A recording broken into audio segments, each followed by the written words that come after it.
the fidget spinner. Remember that? The I fidget do. spinner? There have been a few of Yes. those, yeah. The lesson for me and what I see at Core is, how do you innovate and bring new products to bear that are new and interesting? And then, what is going to be the next biggest thing? Welcome back to Shelf Confidence, a podcast brought to you by the Pennsylvania Food Merchants Association. Today we're diving into the essential but often behind-the-scenes world of wholesale grocery distribution.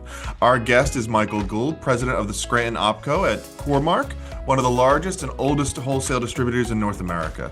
With a history stretching back over 130 years, Core has seen the industry evolve dramatically and helped shape it along the way. We'll talk about the wholesale industry, its adapting to today's supply chain pressures, shifting consumer trends, new technologies, and growing calls for sustainability. We'll also explore the critical role wholesale plays in keeping shelves stocked and communities supplied. Let's get into it. Welcome to the show today. Thanks so much for coming on. John, thanks for having me. Appreciate Shelf Confidence. I think it's a great program, one of many that PFMA does. We're proud members of PFMA and the great work that Alex and his team does for retailers and distributors alike. So thanks for having me. Oh, happy to do it. This is exciting. So we're going to go ahead and dive right in. I'd love to know a little bit about the history. Core-Mark's been around for well over a century. Can you give us a brief overview of the company's evolution and how you've stayed relevant through all the years? Yeah, I think, the key word is evolution. Two brothers started the business, as you said, 130 years ago in San Francisco. And I think, the key to all of that was, adapting and evolving to what customers wanted, what customers needed. And, we've all seen remarkable changes in the convenience space, just in the last 30 years. So it's a tribute to all those that came before us and their adaptation to, all things that are convenience today. That's awesome. So what's something most people don't realize about the wholesale industry, and how does this all work behind the scenes? Well, I think, we're kind of quiet professionals. And so I think people underestimate the difficulty of running a distribution center or a warehouse. I think it involves a lot of people, a lot of processes, a lot of systems. But we use very sophisticated forecasting, customized deliveries. We manage shelf life, as precisely as we can. That's extremely important. And we really try to be proactive in support to retailers and be their partners, helping them with margin, marketing, merchandising, all the things to help them be successful. I think our success follows our retailer's success. Oh, that makes a ton of sense. And since you mentioned, how do you guys, this is a little off script, but I'm curious, how do you guys do that forecasting? I'm a little curious about how do you guys do that? Well, we collaborate closely with the customer, and some of it involves seasonality. We're a wholesaler that's focused on convenience stores. So, we don't generally service big box, retailers or, big supermarkets. We focus on convenience retail. And, many convenience stores, have a limited amount of storage space. So we have to be very precise with ordering and making sure they have enough product all the time to service customers. So we collaborate closely with them, and we plan, weeks and months in advance, based on, different sales plans, seasonality. As I said, generally convenience stores are busier, particularly in the Northeast in the summertime.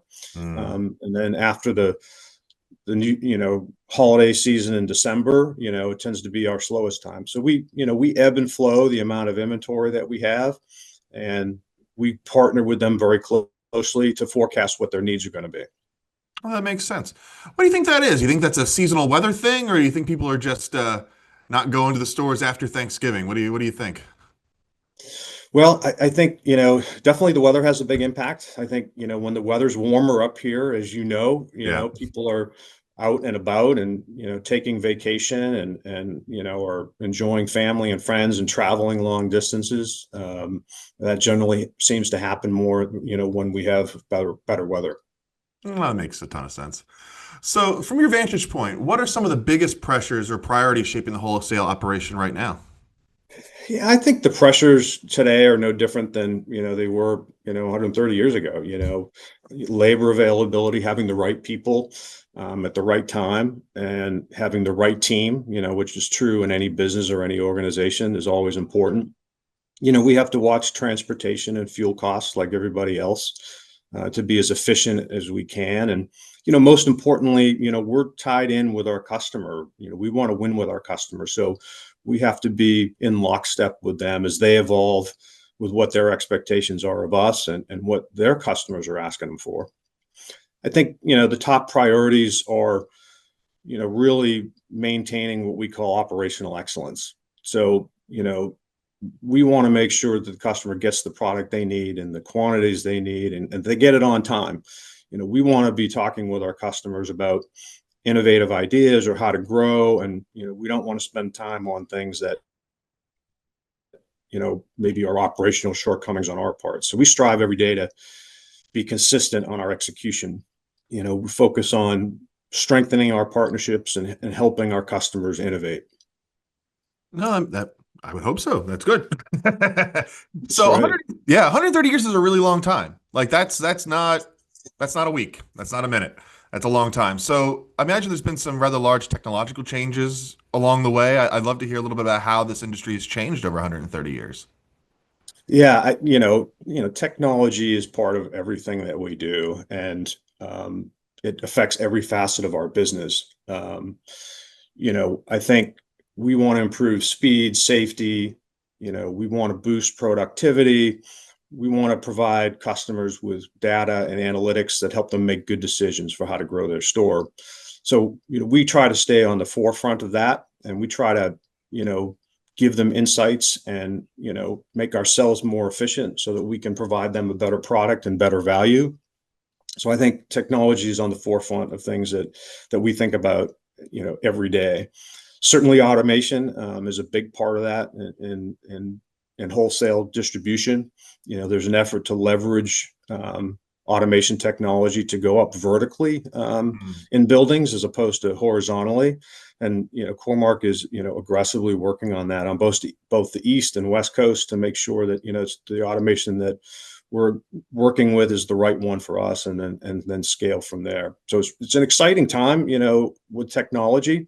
Anything we can do to become more efficient and effective and provide better insights to customers is really important. So it's also essential. It's what I think differentiates us and what they expect. They expect a true partner. I think, we're also experimenting with AI, and how does AI, which is a big buzzword right now, but, how do we apply that to what we do every day and how is it going to be, most useful to us? So we're really excited about that as well. Well, I'd love to pull that thread a little bit. I know obviously machine learning and AI is very much top of mind. I hear it in the news every day. We've done a few episodes on various kinds of AI. I'd love to know a little bit, how are you guys using that type of technology with your operation? Well, I think, we're experimenting with Copilot right now and how that can augment, category management. I think, we do not have a lot of activity at the OpCo level yet. I mean, we see it with our programs and stuff. And I think, there's lots of smart people in Core-Mark and Performance Food Group that are, figuring out what's going to work best for us. You've been at this for a little while. I'm curious, well, what is the most random or surprising product that you've ever seen move through a supply chain? I'm sure you've had a moment where you're like, who needs this much of that? I'm sure you've had a fun moment like that. I'd love to hear a story. Yeah, I think, I thought about that question a little bit, and, nothing surprises me anymore, but, and I have to go back a few years, to, a previous experience where, the fidget spinner, remember that? The I fidget do. spinner? There've been a few of Yes. those, yeah. That just was so remarkable how that just took off and how, the lesson for me and what I see at Core-Mark is, how do you innovate and bring new products to bear that are new and interesting, and then, what is going to be the next biggest thing. So that was what first I thought.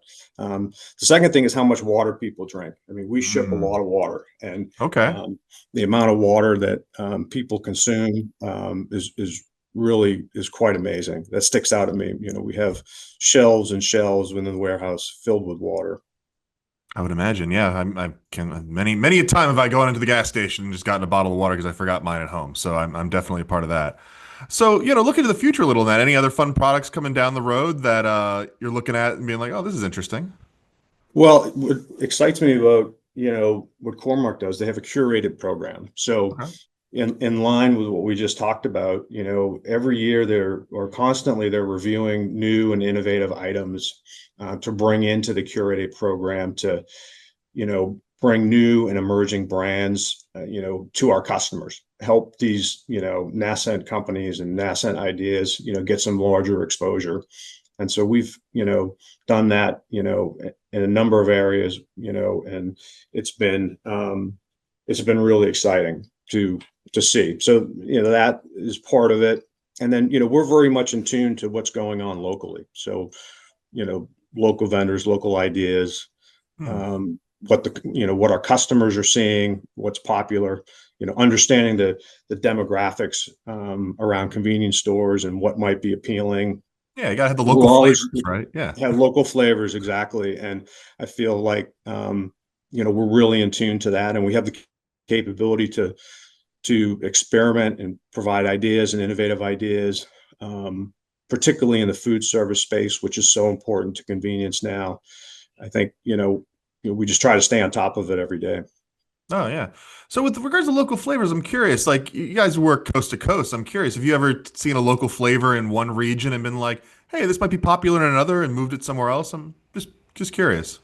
Absolutely. When we talk about food service, we have, branded programs and that cover the range from, chicken to pizza to Asian, um, barbecue.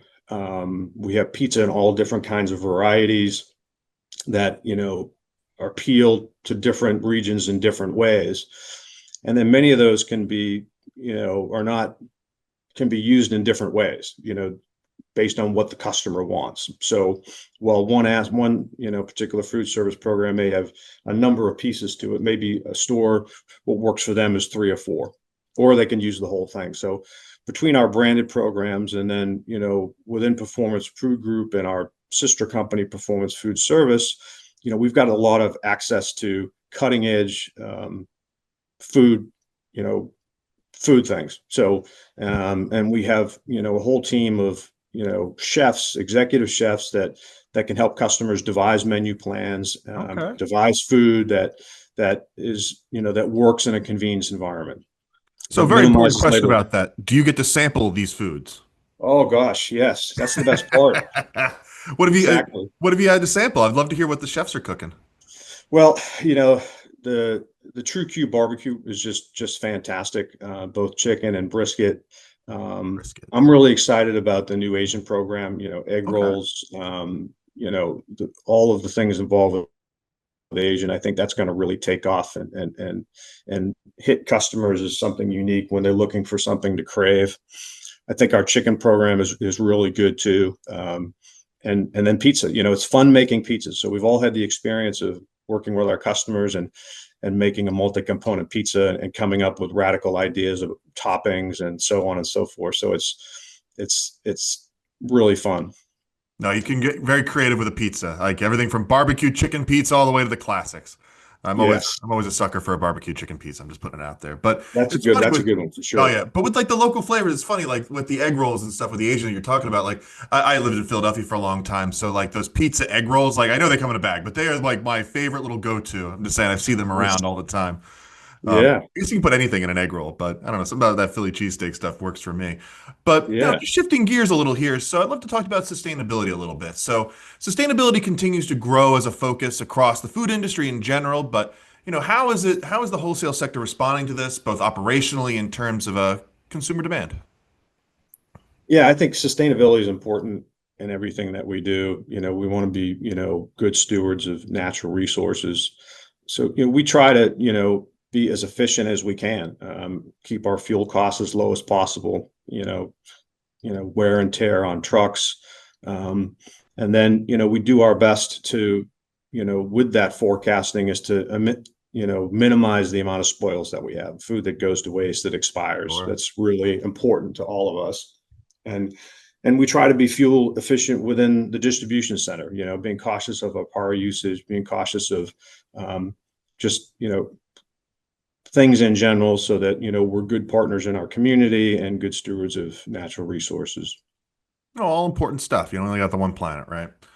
So That's yeah, right. so the pandemic obviously exposed how vulnerable supply chains can be. We obviously saw that on the news ad nauseum, obviously. What changes have stuck since the pandemic, and how has the wholesale industry adapted to these more long term? Yeah, there certainly was a big impact on everyone, right? In more ways than one. Yeah.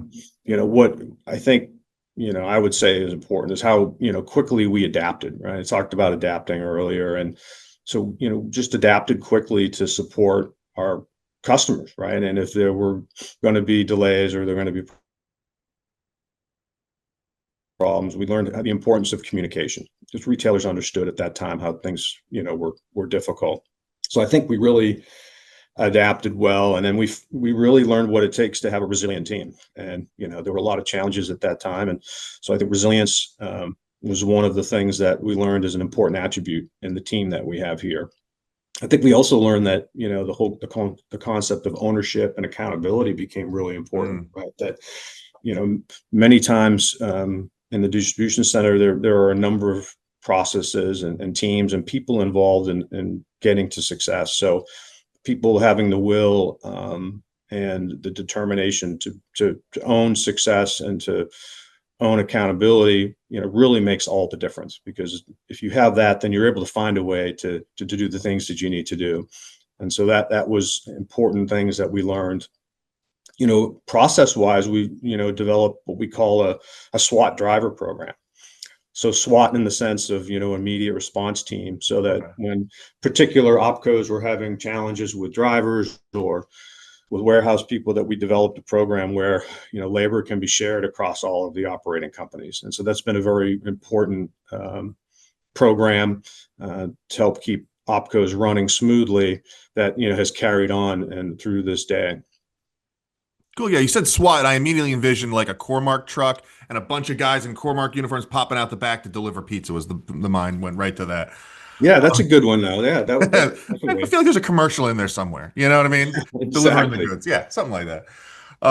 So cool. So, if grocery logistics, if logistics in general had a mascot, what would it be? What do you think? A stressed out forklift, maybe a barcode with some attitude? What do you think? Yeah, I think those were two good ones. That was more difficult. I would say, I don't know if a mascot's the right thing, but I just always like celebrating the great people that we have here. We have drivers who've been drivers for 20, 25 years, and Oh are, boy. they face the customers every day. They've created great relationships with them. They have a hard job, and they're the face of Core-Mark. And then by the same token, the amazing people that we have working in the warehouse who, you know, have that ownership and accountability and just work so hard, knowing how important the work that they do is for our customers.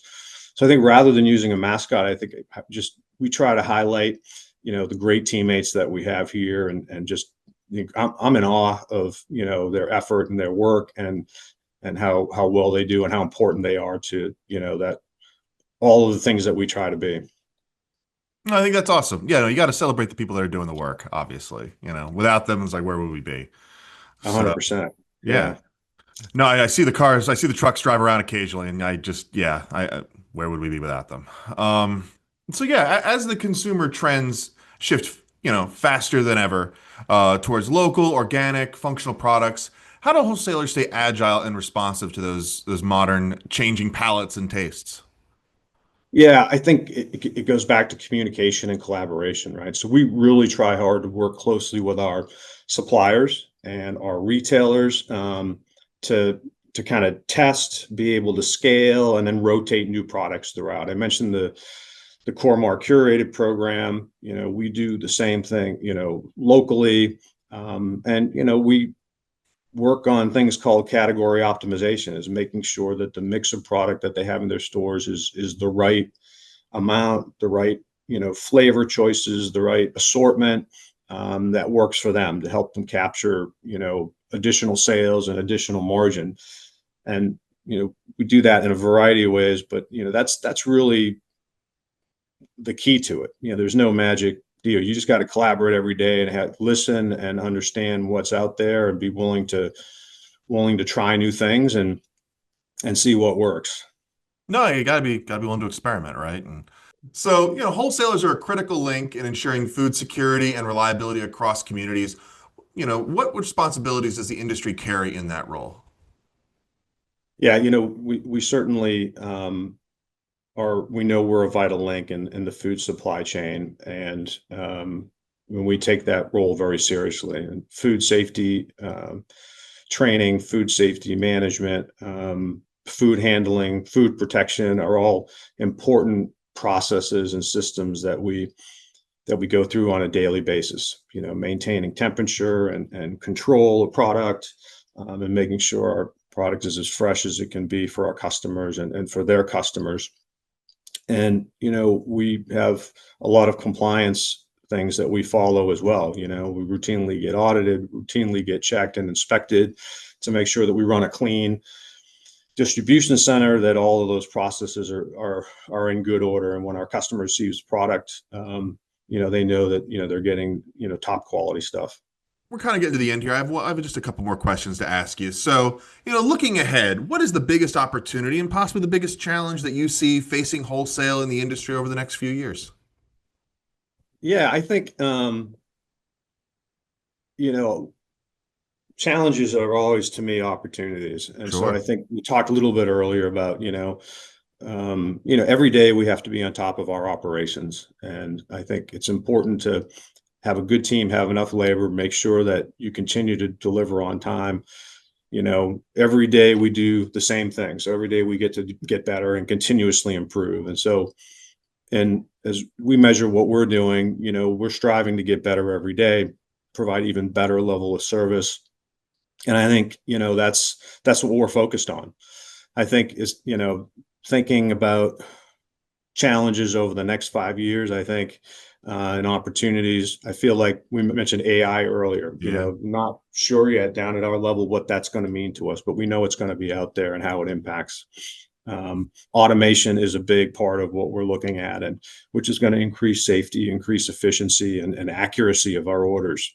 So I think that's an important development. And I think, the things that have made us strong over 130 years, is, we need to, check ourselves to make sure we are evolving, that we are adapting, that we are listening, and we're not stuck in old ways. And so we're looking at new ways of doing things, and that we're working closely with our customers to make sure that they feel that we're keeping up with them. Oh, that's good. You got to keep up with the customers. That's important. That's right. Yeah. Yes. So my last question for you, just a light one here. So be honest with me. If you had to camp out in one of the aisles in the warehouse, that was going to be base camp for the weekend. Which aisle would you be picking, and which aisle do you think you'd be avoiding at all costs? Yeah, well, I'd always prefer to pick cases, right? Because picking cases is like, Jenga, right? You have to pick cases not only to be stable on a pallet to make the journey for the customer, but it also has to be easy to pick for the driver. And as he's moving off the truck when he's got 8 to 10 stops. And it's also the most physically demanding. So you get into competitions with your fellow pickers to see who can do it the most accurately and the fastest. So that would be kind of my choice. I would say in the wintertime, I'd want to do that in the freezer or the cooler. Or I mean, no, opposite. I got it wrong. In the wintertime, I want to be down in the dry warehouse. And in the summertime, I want to be up in the cooler and freezer and have, continuous air conditioning. That's very, very smart. I have one last little question to ask. You've been doing this for a long time. Any good stories from wholesale land that you could share with our audience here before we part ways? No, just just what a rewarding career it's been, and how great it is, and how humbled I am to lead a small portion of what Core-Mark is about across North America. I'm inspired every day by the folks that work on this team, and like I mentioned earlier. So it's there hasn't been one particular event or time, other than every week I see people doing amazing things and sometimes challenging environments. And that just inspires me to be, a better manager, a better leader, and for me to do my best every day because I see it all the time. I think that's great. Well, thank you so much for taking the time to chat with us today and kind of give us a little insight into how wholesale works and what you guys do behind the scenes there. A lot of us, we see the shelves, but we don't always see the warehouse. You know what I mean? So I appreciate that little glimpse into that part of this world. So this was a great conversation. A big thank you to Michael Gould from Core-Mark for joining us and sharing his insights on the wholesale industry, past, present, and future. If you'd like to learn more about Core-Mark or their vital role in the wholesale industry, please visit their website at coremark.com. Thank you for tuning into Shelf Confidence. If you've enjoyed today's episode, please subscribe and share and leave us a review on Apple Podcasts, Spotify, or wherever you get your podcasts. Until next time, I'm John Zimmerman, and this is Shelf Confidence.